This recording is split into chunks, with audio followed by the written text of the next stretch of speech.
We're going to talk all about the risers and fallers in the NHL this week, coming up next.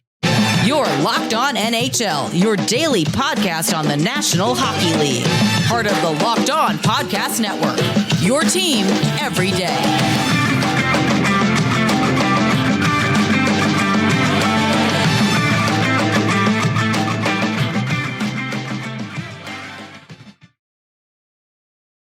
Hello, everyone, and welcome to this week's edition of the NHL Power Rankings show on the Locked On Network. I am Nick Zararis, joined by my co-host Hunter Hodes. Today's episode is brought to you by Game Time. Download the Game Time app, create an account, and use code LOCKEDONNHL for $20 off your first purchase. So, another week in the books. We've got a weird lull in the schedule here where quite a few teams are off this week. The Leafs are about to play the Senators in Sweden in about 2 hours after we're recording this. Lots to talk about. Let's get right on into it. What shocked you the most? We got quite a few risers and fallers here on this list. Who made a move this week that impressed you? Made a move that really impressed me, I think. Honestly, I mean, the Dallas Stars, man, I mean, they could just continue to play lights out hockey. I mean, the Vancouver Canucks also continue to play lights out. Let's just say it. They're kind of PDOing their way through the NHL standings so far. They're getting great finishing. Their power play's red hot. Thatcher Demko has been amazing. I don't know if they're going to be able to keep this up for an entire season with how good Vegas has been, but man, Vancouver's been fun to watch. I hope this doesn't go down in flames considering their PDO, but their forwards are great. Quinn Hughes is showing everyone why he's one of the best defensemen on the planet. Thatcher Demko's been great. But so that's just been kind of surprising me over the last week that they continue to do this and continue to keep pace with Vegas, who's been one of the best teams in the league this year. Again, you have the Dallas Stars. They overtook Colorado. The Avalanche, they started to win a few more games as of late, but the Stars, they've just been super consistent all season. I guess I wouldn't say that surprised me that much, but still, the fact that they overtook Colorado, who's been in that top spot for a while, definitely has at least. But, you have, again, the Bruins, man, I'm really watching that goaltending with them. I mean, they continue to get, overall, their 5-on-5 save percentage this year is around 940, 950. Swayman and Ullmark have been unbelievable. And they're getting finishing. Defensively, they're getting the job done. I don't know if this can keep up for a full season, but I said that last year, and then they went on to have the best NHL regular season in the league's history. But, man, they continue to just, I wouldn't say defy logic, but they're continuing to shock some people at this point. So I guess those are some of my surprises from this week. But in terms of teams that I guess fell down, Buffalo and Ottawa continue to be major disappointments for me this season. It sucks that the Tage Thompson injury just happened and it looks like he's going to be out for a while, according to Don Granato, one of the best goal scorers in the league. Just makes it that much harder for them to really make a move in a very tough Atlantic division. And then you have Ottawa, who is also below 500 right now, but is not playing really good hockey. But, at least the Oilers, they fired their head coach and they've won a couple of games in a row. I don't know how much that's going to mean going forward, but at least they're going in the right direction for right now. So for me, the biggest team I've been impressed with is Florida. They're still pretty dinged up. Matthew Tkachuk isn't like being a force of nature. He's being very good. He's still at a point per game, but he's not like dominating 5-on-5 like he was last year. They're not, just in general as a team, they're not playing as well at 5-on-5 as they did last year, but they still continue to find ways to win. They got one of the better records in the league. I want to say they're 5th or 6th in the entire league in standings points, something like that. They've been very impressive out of the gate, and they're going to get reinforcements soon, which is what's encouraging about that group in particular. That kind of, because we're still in that early part of the season here. It's only November, and when we're doing these power rankings, in the back of my mind, I'm trying to think who has room to get better. Who's showing me what they are and who's showing me the potential of who they can be. And Florida is one of the teams, especially based on how they played in the playoffs last year, that's still pretty fresh in everybody's mind, giving you the recurring thought of, well, they're playing okay to good right now. And we know they have the capability to get to another level. And we know that they have reinforcements on the way that are going to help them get there, where even if they don't get to the level they were at last year, they still have room to be better than they are right now. And that's just with adding guys they already are that are already on the roster. They don't have to go out and add anybody in a trade or something like that, which is really where we're going to transition a little bit later, second part of the show. I envision talking a little bit about what some of these teams struggling can do to shake things up and try and find their way. You, before we started recording, talked about the Islanders. We were talking about the Islanders. The Oilers, you mentioned in particular, a team that they made a decision. Whether or not it's the right one is something we'll talk about in a minute. But real quick in this segment, I'm still kind of surprised Carolina's not putting it together yet. I know they had a shutout win. Kochetkov got in there the other day and he picked up a shutout victory, but it just doesn't look great yet. They're not playing Hurricanes Ron Brind'Amour hockey, which is just, it's weird because for so long now they've been able to interchange guys in and out of that group, and there really hasn't been any noticeable drop off. But for whatever reason this year, it's just not clicking for them. It's funny. They started off the season pretty slowly. Then it looked like they were turning it around. I mean, we talked about it on the show last week. That it looked like the Hurricanes were going to be just fine. And then the last week happens, Nick, and they just go back to looking like they were at the beginning of the season. They got, I wouldn't say embarrassed by the Flyers last night, but they lost to a Flyers team that they probably shouldn't lose to. And I'll give credit to John Tortorella. He has those guys playing really hard. Sean Couturier is playing well. Yeah, Travis Konechny playing well. They're going to be at least a tough out for now until maybe later on in the season, until maybe the wheels fall off. But it's just not the same hockey that we're used to from the Hurricanes, where they're very stingy in the defensive zone. They're not giving up a lot of high danger chances, but lately they have been, and it's not indicative of how that team usually plays. So that's something I'm going to really keep my eye on. Another team that I'm also a little concerned about right now, Nick, the Lightning. They haven't been playing well as of late. They've lost 6 of the last 10, 3 in a row. I know they're waiting for Vasilevsky to come back, but something about that team, even without Vasilevsky right now, it doesn't feel right, I feel like. I don't think John Cooper has reached his expiration date in Tampa Bay. I think he's one of the 3 best coaches in the league. But it feels like a lot of the hockey they've played over the past few years has really caught up to them, and they haven't looked like the same team this year compared to recent years. And I thought coming into this year, a lot more rest would suit them better. But so far, it just hasn't been the same. And, that can change when Vasilevsky comes back. But I'm definitely a little concerned about them right now, even though we're still about a week away from Thanksgiving. It just hasn't been the same with the Lightning. I just don't think they have the horses anymore. I mean, the staple of those dominant Tampa teams of the last decade has been the depth. I mean, we talk about the different iterations, the 1.0s, 2.0s, 3.0s of the Lightning. I mean, once upon a time, the Lightning's third line was Palat, Kucherov, and Tyler Johnson. And that was, 8 years ago. And when they won all those cups, it was a third line of Barclay Goodrow, Blake Coleman, and Yanni Gourde. Now, it's just not the same level of depth they once had. You have to take care of your guys when you win championships. I'm not saying they regret the extensions they gave out, whether it be Point, Kucherov, Vasilevsky, etc. But once you pay those guys, you are not going to be able to maintain the same level of depth you've had in years past. And it's going to catch up with you at some point. They've made some savvy moves. The Brandon Hagel deal has worked out pretty well for them. He's kind of gotten to a tier of player I didn't think he was capable of being. But they just don't have the horses they used to. I mean, the last couple of years, man, you lose Killorn, you lose Palat, you lose the entirety of that third line, you lose Ryan McDonough. It's just, that's a lot of that quality depth you lose over the years, and you're putting a lot of responsibility on the plate of Braden Point, Cirelli, Kucherov, and Stamkos. And it's just hard for 4 or 5 guys to carry the load of 8. It's just, even as good as those 4 or 5 guys are, it's not feasible to expect them to do over long stretches. Now, Vasilevsky comes back, they rattle off 6 out of 10. They can get right back in the mix because it's so early, but that's definitely a team worth keeping an eye on going forward as far as what's going on there. And one last team I wanted to throw in that group before we move on to our next segment here. I had expectations for Ottawa. I didn't think they were going to be a playoff team, but I thought at least they would be in the mix. They'd be pushing for that last playoff spot. They'd be in that tier with Buffalo, with Detroit, where if things broke right for them, maybe they could have snuck in as one of the wild cards, but it just has not manifested the way I thought it would for them in really any discernible way, because there's enough talent on that roster where they should be better than this. I mean, I agree. Like you look at that top 6. I mean, you got Stützle. It's really good. Brady Tkachuk's awesome. Claude Giroux is still kicking. We can keep going down the list if you want. But, at 5-on-5 this year, this is a team that, 44.6% of the expected goal share. I mean, they have 53.7% of the actual goals, but in terms of the expected goals, they're not getting a lot. for 5-on-5 shot attempts, 47.8% there. They have a +5 goal differential. The goaltending has been kind of a mixed bag. Just not enough from the Senators this year. And I agree with you. I thought they were going to be in the mix. I didn't have them as a playoff team, but I had them closer to a playoff team compared to where they were last year.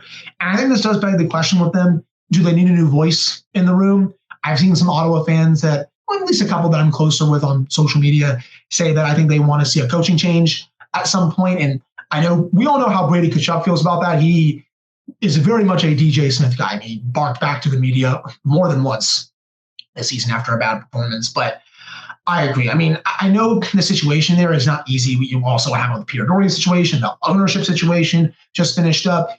But this team is better than its record, I think, right now. They just got to start playing like it. And if they don't, I think you may see a coaching change at some point. They're not going to do a new GM hire probably until after the season, maybe towards the trade deadline or something like that. But this team has got to start waking up sooner rather than later, because they're definitely been a major disappointment this year. And I didn't expect them to be at the bottom of the Atlantic, that's for sure. And we are going to talk about what some of these teams like Ottawa can do to kind of change their fortunes coming up next in our next segment. But first, we are going to talk about our friends over at Game Time. I am trying to get tickets to go to Rangers Devils on Saturday. First time these two teams are linking up this season. And I, for one, am tired of all of these ticketing apps. They are all so frustrating. They are all so opaque and difficult to use, and the hidden fees popping up on you and not being able to see what the view looks like from your seat. But what makes Game Time great? The last minute ticket deals that you need to get to the best events you are trying to go to. When you are looking for tickets, the biggest thing I am looking for is the view. I want to know what I am walking into. There are more that, even in today's day and age, with all these modern arenas, there are terrible sight lines that sneak up on you, and you walk into the venue and you can't see part of the ice. You can't see below the goal line. On Game Time, you can see your view from your seat. It has the very nice feature of all-in pricing, which shows you what your ticket is up front. There is no hidden fees when you get to the checkout screen. So take the guesswork out of buying tickets with Game Time. Download the Game Time app, create an account, and use code LOCKEDONNHL for $20 off your first purchase. Terms apply. Again, create an account and redeem code LOCKEDONNHL. That is LOCKEDONNHL for $20 off. Download Game Time today. Last minute tickets, lowest price guaranteed. And thank you, everybody, for hanging out with us today, talking all things NHL on the big picture grand scale. So there are quite a few teams that are kind of mired in weird situations right now that come to mind. The Islanders, the Devils, dare I say. Ottawa is in that mix as well. And those are teams that have, I don't want to say an obvious solution to their problems. Some of them are a little more extraneous, out of their control. The Devils are injured right now. Timo Meier didn't practice today, like we were talking about. They're also currently without Jack Hughes and Nico Hischier. Anytime you're missing two of your 3-4 best players, you're going to struggle as a team. But as far as fixing your team in season, I know a lot of people liken the in-season coaching change to the sugar rush. It's just a quick solution. It's a Band-Aid. It doesn't really address the institutional issues that your team might be facing with maybe roster construction. But as far as in-season coaching changes, when do you feel like it's too early to make a decision? Because I feel like that's really the only thing that's keeping some of these guys where they are right now, especially in regards to the Islanders and Ottawa. I feel like too early is... I mean, I feel like it's still around now. I felt like the Oilers, with their coaching change for Jay Woodcroft, I personally think they fired the wrong guy. I think Ken Holland should have been the first to go there, but that's just my opinion on that. I think that was a little too early to fire him considering his winning percentage. Right now, I guess you can definitely argue that it is too early, but for a team like the Islanders, it's a different situation because Lane Lambert just hasn't gotten the job done there. And I don't really know what the plan is on Long Island. They're kind of just stuck in neutral. You have all these long contracts with all these no trade clauses, all those no move clauses, and a lot of these players just not performing up to par. I mean, even Ilya Sorokin, who I think is one of the 3 best goalies in the league, he has not been elite this year. They have Barzal, Horvat, and Nelson. I mean, they're fine, But some of these other players outside of those guys haven't been performing. Defensively, they've been a mess. Their penalty kill is hovering at 55% this month, which is atrocious to say the least. And they just continue to lose games and blow a lot of leads in the third period. I don't think it's too late for them to make a coaching change right now. In terms of Ottawa, I think you can go either way with this one, because DJ Smith, I don't think, has gotten the best out of this group that maybe another coach could. So I think this could be a time to do it. But a team like, obviously the Devils, that's just injury related, right? You said it. Heischer's out. Hughes may come back this weekend against the Rangers. Timo Meyer's a game time decision tonight, according to Lindy Ruff. But I think it's too late to make a coaching change. Usually that's in like January, because at that point you're almost halfway through the season at that point. And then right now, you're about 14, 15 games into the season. That's still, again, like a decent sample size, I think. Sometimes it's a little too early, especially for a team that you would expect to contend. Like, again, example, for the Oilers, I felt like it was a little too early. You had to make a move, but I feel like it should have been someone else. But for a team like the Senators, who had some expectations this year, but not cup contending expectations, and you're not even living up to potentially being a playoff team, I think that would make sense. The Islanders as well. I think a lot of people expect them to make the playoffs, but they haven't been up to par either. Those two would make sense. I think it's honestly on a case-by-case basis right now. But, it gets harder to do the later you go on in the season. I know the Penguins did it in December in 2016 when they hired Mike Sullivan. That was borderline, right? You're getting close to the end of the year, but you still had time to turn around. And the Penguins played some of the best hockey once Mike Sullivan, was hired. But it gets tougher is what I'm trying to say. Firing a coach should be your last resort to trying to shake up a team. I feel it's the easy solution, which is why a lot of teams do it, frankly. It's also hard I think, at this time, too. Exactly, because a lot of teams still think they're in the mix, so they're going to be less inclined to make a move before they have to. I know we were Jess and I were talking about it on Locked On Flames yesterday, that the Flames should just start making these moves now, because they're wasting everybody's time over the next 30 games between now and the trade deadline to not start trading these guys off. But at the same time, the team still needs to incentivize people to care about the team. Whereas, there's a spin zone there. And speaking of the Flames, who we can talk about in this segment about to shake them up and get them going here, I think they're giving themselves the obvious solution here. They are not good as currently constructed. You have tangible proof to show to your fan base and your owner, hey, these guys are all good, but they don't fit together. We need to change this team up. And even if you want to do you want to do the hockey trade, you want to trade, like the example I gave yesterday was, if you wanted to do like Noah Hannafin for Jake DeBrusk 1-for-1, I would want draft picks and prospects as opposed to a roster player right now for where the Flames are. But if you wanted to just shake things up, that's the type of move you need to enact. That's something we can see from some of these teams that need to get something going here is, don't just fire the coach because you need a new voice. Do that as your last resort. Have you tried every configuration of your team you can? Have you called up an AHL guy or two to look for a spark somewhere in your lineup? Have you talked making trades? Have you tried to improve your roster externally? Just firing the coach does not address usually the root causes of these issues. And while you were talking, I went and looked something up because I forgot who it was, but Lou Lamoriello did this when the Devils were still in the heart of their dynasty, where they fired their coach. I want to say it was 2 weeks into the month of November, and they went on to win the Stanley Cup that year. It can work. I'm just saying I don't like teams doing it as their first choice as a solution to underperforming expectations. You got to perform the Jim Rutherford special, man. We saw that here in Pittsburgh when he was here. It was a few seasons ago when the Penguins were really struggling out of the gate. Rutherford ripped the team to the media and saying, if this doesn't change, I'm going to do something about it. Obviously, he's not going to fire Mike Sullivan because he's one of the best coaches in the league, but he pissed off the locker room when he traded Carl Hagelin for Tanner Pearson. That really got the team fired up, to say the least. And they started playing better hockey after that, but let's face it, Nick, they were pissed off. I remember it vividly. And a GM like that, you've seen it in the past at times too. That can happen when you trade someone in the locker room that players love, to send a message saying, hey, if this isn't going to get turned around, I'll just do this again if you want me to. And, sometimes teams sink over it, sometimes others swim. But in the Penguins situation, they swim a bit. I know they didn't get the result they wanted in the playoffs that year, but it definitely woke them up at least a little bit at that time. And I do think you may see that with GMs at some point here over the next 2 weeks to month. I know you don't really see a lot of early season trades. You said it. Teams are still trying to figure out how good or bad they are. You don't really see selling until December, January at the earliest.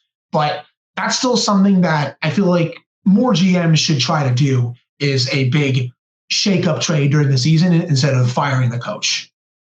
I agree with you wholeheartedly. And we are going to talk about some teams coming up in our next segment that have the potential to get better and what they're going to do to start getting better.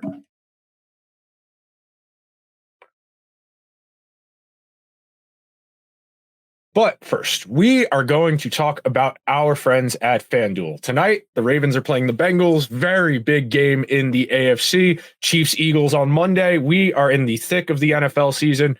You can score early this NFL season with FanDuel, America's #1 sportsbook. Right now, new customers get $150 in bonus bets with any winning $5 moneyline bet. That is $150 if your team wins. If you've been thinking about joining FanDuel, there's no better time to get in on the action. If you are not in your group chat with your friends trying to cook up a 6-leg parlay for primetime football, you are not doing football right. The app is so easy to use. There's a wide range of betting options, including spreads, player props. Player props, very underrated. Go in there, do your homework. There are opportunities, over-unders, and much, much more. So visit FanDuel.com/LockedOn and kick off the NFL season. FanDuel, official partner of the NFL. And moving right along into our third segment of the day. So there are plenty of teams here where it is so early, they have the opportunity to still make moves to improve.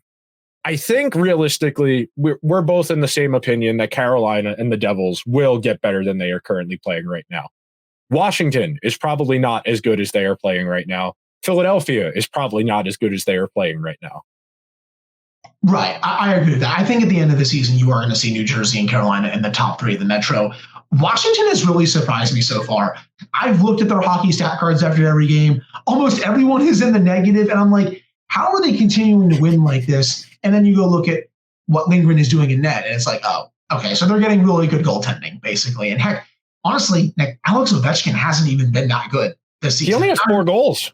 Yeah, right. I mean, he hasn't been nearly as good as he usually is to start the season. We all know in my opinion, I think he's the greatest goal scorer this league has ever seen, but he hasn't played at a high level. It's been the other players around him, like Dylan Strome has been great. You have TJ Oshie playing well. And the Backstrom injury, while it's hurting them, it's not hurting them as much as maybe I thought it would ever since he's been out. And they're continuing to play sound defensive hockey, get good goaltending. I'm not sure how long that's going to last, but at least it's giving Capitals fans at least some hope. The Flyers, I don't think they're going to be this good later on in the season, but I said it earlier in the show to you, Tortorella always has his teams playing hard. That's just how he's been as a coach throughout his coaching career. And if his team does play bad, he's going to let them hear it, obviously. Carter Hart has been pretty good when he's been healthy this year. I said Sean Couturier. He's been banged up a lot these last couple of years. At least when he's healthy, he's still showing that he can be a pretty effective player at the NHL level. I still just don't think they're going to continue this overall for the rest of the season. Danny Briere knows that this team is still in a rebuild. I don't think he would expect them to make the playoffs this year. But, at least those two teams are giving their fans, some hope this season, even though I think it's probably going to go a bit south over these next couple of months. So bouncing over in the Atlantic, I think Tampa Bay has room to start rounding into form a little bit more once they get Vasilevsky back. But really, other than that, I think the Bruins, Leafs, and Panthers are pretty solidified. And then Tampa is the only other team with a real possibility. Detroit's been fun. They're a decent story. I just don't buy it over the course of a long season. They've gotten decent play from their core guys, but that goaltending group is not particularly convincing. I think they are most liable to move down and Tampa most liable to move up. And then Montreal, full on rebuild. Buffalo, their best player just got hurt and they haven't gotten the goaltending they thought they were. It's a tough season for Buffalo because they were really fun last year and they had an opportunity, but it just doesn't seem like it's going to come together for them this year. My Sabres take for them making the playoffs this year is probably going to age like milk, to be honest. I was really high on them heading into this year after how they finished last year, Nick. They were fun. They were so close to getting in. Devin Levi was incredible down the stretch, but this year just hasn't been at that level. And I know it's different because last year it was a very small sample size. You have a full 82-game season now. You get to see how good he really is for this. Hasn't been up to par just yet. As you said, Tage Thompson, one of the best goal scorers in the league.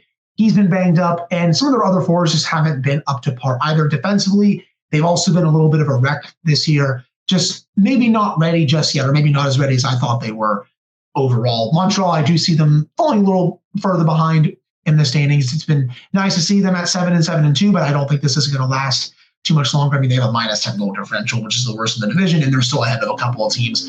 I do think Tampa Bay is probably going to move up, hopefully, once Vasilevsky comes back.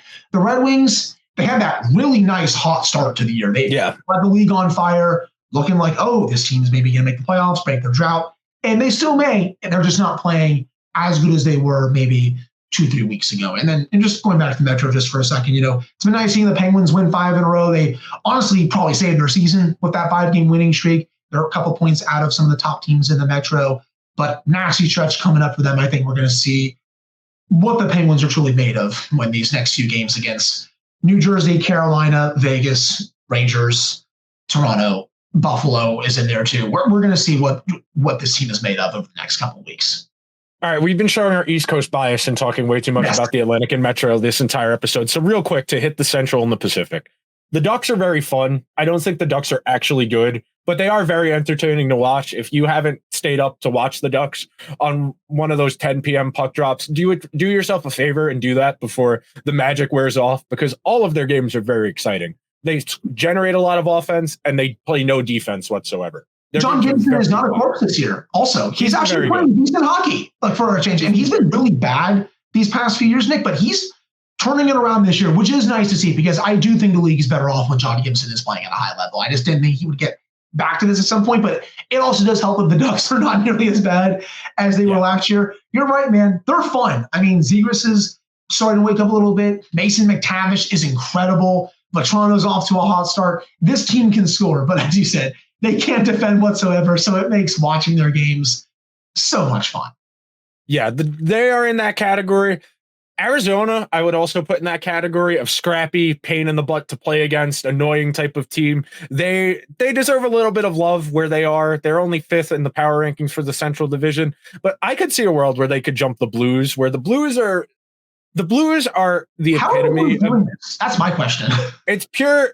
I think it's realistically just that they might be the best bad team. I know we talk about that idea a lot in football, where the schedule is a lot shorter and the games are typically a lot closer, where you're just the best bad team, so you beat the other bad teams, but you lose to the good teams. That might be what the Blues are, where they can beat all of the bad teams. There's a good 10 to 12 teams in the NHL that just aren't good, and that'll buoy you for large stretches of the season until you have to start playing either your divisional games or good teams. And I think Minnesota, it might be in trouble, but I think that bears a little more. I think I need to watch them a little bit more. I saw them in person last week, and I've only watched a handful of their games over the course of the season, but I need to investigate. So we'll come back next week when we reconvene, and I'll have some notes on the Wild, because they're a weird team. I can't really get a finger on what the issue with them is.